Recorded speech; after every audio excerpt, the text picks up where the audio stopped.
Hello, traders. FX Pip Collector here. Today is Monday, October 20th, and this is my analysis for the US dollar index, and we're on the daily time frame.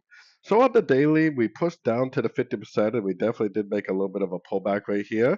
I'm still kind of wondering if this is going to end up pushing up again, because yes, we did reach our target up here, but I was also thinking that it might end up turning into more of an expanding, which would likely go up and take out both of these highs and maybe even go up and take out this high up here because that lines up really well with the 161, 178, which is normally a target for an expanding. And plus, we would have higher lows, higher lows. It could just keep on pushing up, making higher highs, higher lows like that. To me, it makes more sense for the dollar to continue to be bullish, at least for now, and then maybe later on this year get another big push to the downside. So, anyways, taking it down to the 1 hour time frame. On the 1 hour time frame, I got my Fibonacci retracement on the whole move down right here. This is the breaker structure right here, so it definitely has not even confirmed a move to the upside yet. The fact that it has a broken structure always means that it could make a lower high and continue down. The breaker structure is what will confirm that this whole move down is over.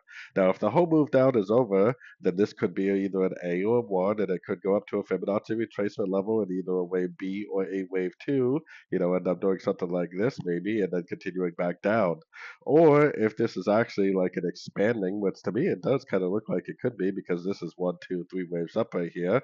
If this is like an expanding ABC correction, potentially it could make some bounces along the way, but it would most likely continue to make higher highs, higher lows.